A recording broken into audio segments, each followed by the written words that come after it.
So here's what I've been thinking about this week, and it's the question, is the daemon a form of AI? And already that sounds like, oh, what the hell? But I have a specific direction I'm going with this, and that by AI I mean, is the daemon an algorithm? And here's why I'm asking that question and having that thought. I mentioned in one of the other videos that I've been driving for Uber lately. And one of the things that Uber does is if somebody reserves a ride as opposed to just requesting a ride, like they say, I want to be picked up at this time and I want to make sure the car's there, blah, blah, blah. There's an algorithm that for the driver, it makes sure that you're only being given ride request up till that reservation that are going to let you be done with those requests by the time the reception gets there. I feel like I said that in the most confusing way possible. But basically, it's just arranging all of your rides to make sure that you're free when you need to be free for this person who's made a timed request. And so I think that's really, I don't know if cool is the right word.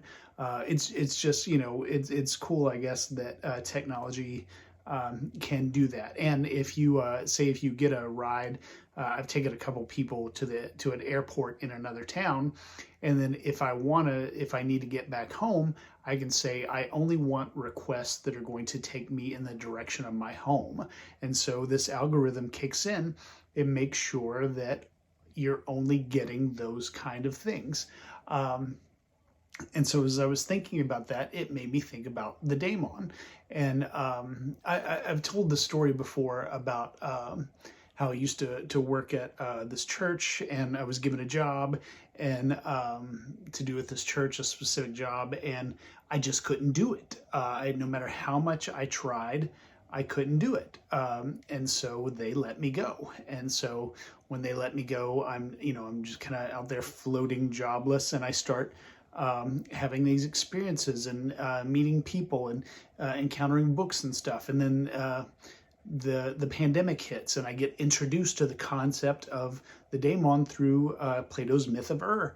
And there comes a point, and this is something Schopenhauer talked about, that viewed from enough distance, you can look back at your life and say, it almost looks like there was a plot. It almost looks like this happened so that this happened so that this happened, so you get to this place.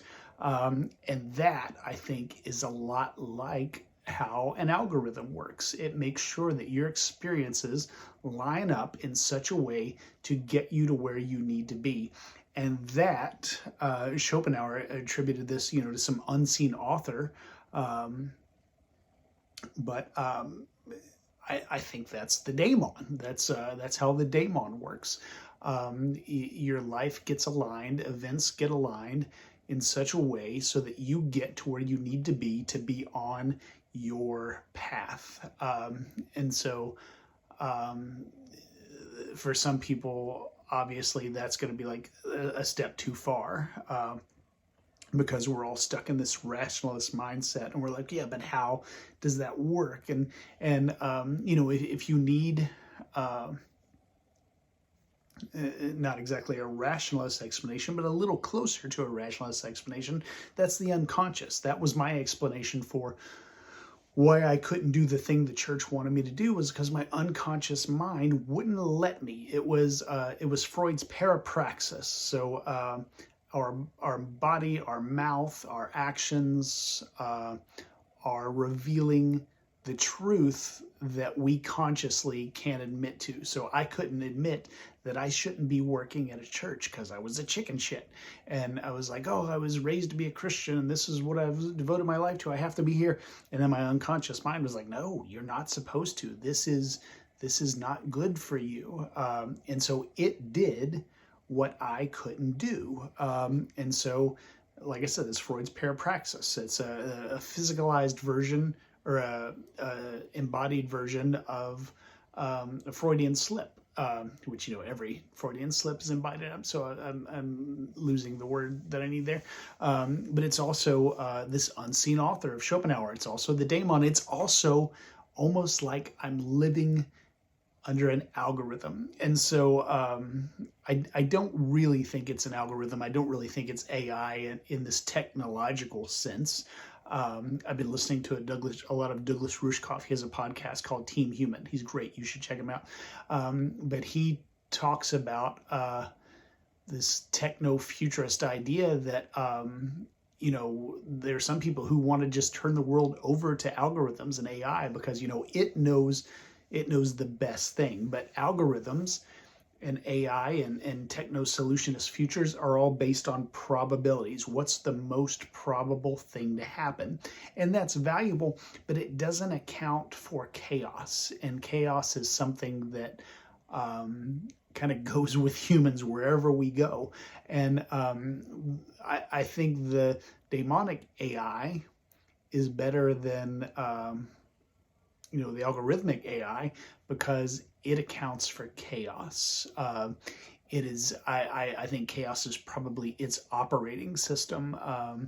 It is completely human in a way that AI and algorithms will never be. And so by me saying, the Daimon's kind of like an AI, that's not my endorsement of AIs. And algorithms. We all know the damage that algorithms can do.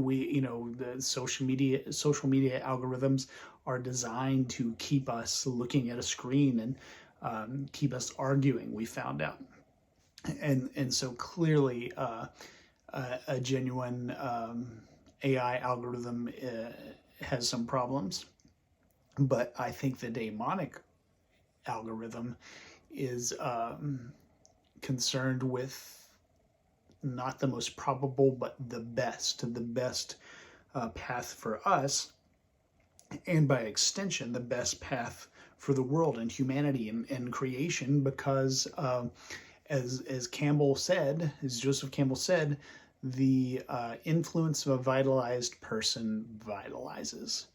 And so if you are living your daimonic path out, if you are doing what you are here to do, then you are furthering the act of creation, and you are vitalizing the world by vitalizing the people around you, because you are giving your gift. And that's why, one of the reasons why I love the idea of the daimon. It's optimization towards a goal.